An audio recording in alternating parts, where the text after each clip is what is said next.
Hello and welcome to Lemmy Studios, where we talk anything and everything entertainment. I'm of course Lemmy himself, Zeke Lemon, and I am here to talk to you about episode 3 or chapter 3 of the Book of Boba Fett. Now first, one of my thoughts of the Book of Boba Fett so far. Episode 1 I thought was a good start. Not, the best Star Wars episode that they've done on TV so far. In episode 2, it was a good step in the right direction. How do I feel about Star Wars overall? Obviously, I'm a fan, but I'm very casual. I'm not a deep fan. I just enjoy Star Wars. I enjoy the movies and I enjoy the shows. I haven't read any of the books or anything like that. So, without further ado, let's make it do what it do, and let's get into episode 3. So, I am going to talk about spoilers. I'm going to go a little in depth about the whole show itself and what I liked about it. A Lemmy is considered good. A Limey is considered, I didn't like it that much.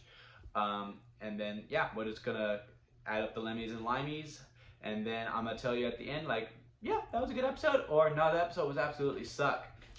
Dude, the Power Rangers are in the Star Wars universe, dude. Isn't that crazy?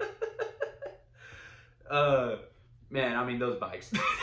Those bikes, they look like Star Wars. Alright, we'll get to that later. We're gonna kick off with the cold open. We're still talking about, oh, Bubba, no one respects you, no one likes you. Oh my god, what are you gonna do, dude? I get it. It's 3 episodes now. I feel like us as an audience, we get it. No one respects Boba Fett. But, it still sets up very well. And, I liked, even though I'm kind of over it, it's a little redundant to me. I like how he still gained respect, but yet still lost some respect too within the scene of him giving the money for the water. Of picking up those hitchhikers, who our Power Rangers will be. And then the guy, man, Jabba would have killed him, and he would pay me in full. And having those different types of perspectives of showing, hey, I lost respect from you, but you still won't do anything, so I have some respect. And then those kids going from no respect whatsoever and still gain some. So for that, I'll give it a Lemmy, although let's please stop with this.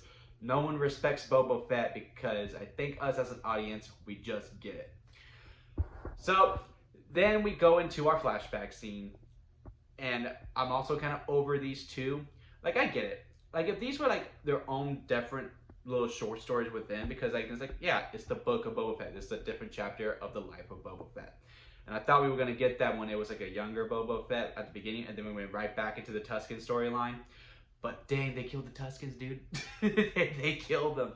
And it was those damn Pikes. Those damn Pikes did it. I know they did, what's the other group called? I don't remember what the other group's called. I know they have their symbol on it, but come on, the Pikes sent them. The Pikes sent them. The Pikes sent them to do that. They told the Pikes exactly what they told Boba Fett when Boba Fett went to go back, alright, it'll be done. Man, that was freaking crazy. That was wild. I actually really enjoyed that. Then I was like, man, how is he going to get away from these Tuskens? No. The Tuskens left him. Literally, they died. It's just wild. I really enjoyed that. Very, very good storytelling to me, so that's another Lemmy right there. And then we're right back in, and Kristan comes in, the cool Chewie. Chewie's cool, but, this guy just looks cooler. Just beats up on him, and, that's cool. I like seeing him and all, but Bubba, you're a crime lord, and you really do not have a freaking night crew to watch you, to make so this doesn't happen. You let everyone sleep. You kind of brought this upon yourself. So I'm glad you didn't get mad at him. But come on, man, that was just distracting to me. He's getting his butt kicked. I'm just how do you not have a night crew the whole time? So I am giving a Limey for that. But it was still an overall good fight, and it had a good ending. I like how he still lived. I think he'll be back. He just looks too cool in order to not be brought back. And I thought the twin Hutts, were going to be the villains. It doesn't look like it. It looks like they ran out of budget for them. It doesn't seem like, alright, we don't have enough for a Snarlack and 2 Hutts. Let's go with the Snarlack. We don't have enough CGI budget for the 2 Hutts. So now the Hutts are gone, because now apparently they also received the wrong threats. And apparently I think the mayor's giving it to the Pikes for it, because after that, after they get that information, they find out that the mayor is working with someone else, and that he's going to give that palace to them. So anyway, they go to the mayor's office, and then there's that guy sincere apologies and all that stuff. I don't know. I love him. I love him. I don't remember his name, but I just love him. I just love the cadence of him. oh yes, 1,000 apologies, and all this stuff, and how he's just always trying to be politically correct. I just find it like pure comedy gold. It's the only few times where the comedy actually works for me. They try to be funny with Boba a couple times, and it just doesn't work for me that much. Like even towards the end with the guy like, oh, no pun intended with the eye thing, and like I was just like, really? Like you don't. That's not needed. Stop trying to be Marvel, Star Wars. But anyway, they go, and then they're walking, and they're on the bikes, and then the sincere apologies guy leaves, and then we have this chase scene, and it looks like they did it practically because the movie's so slow. It's the slowest chase scene I have ever seen.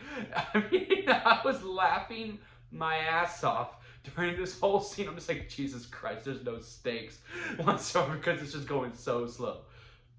So yeah, I was laughing, I was entertained, but it was so bad. So we gotta give a Limey for the chase scene. He catches it, and then the sincere apologies guy goes, yeah, he's working with the Pikes.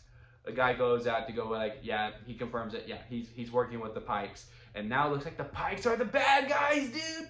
I'm really looking forward to that, and it does look like we're going to get more flashback scenes of this linear dreams that Boba Fett's having. I wish I had linear dreams, man, because I have a lot of cliffhangers in mind that I have yet to get resolved when I go to sleep.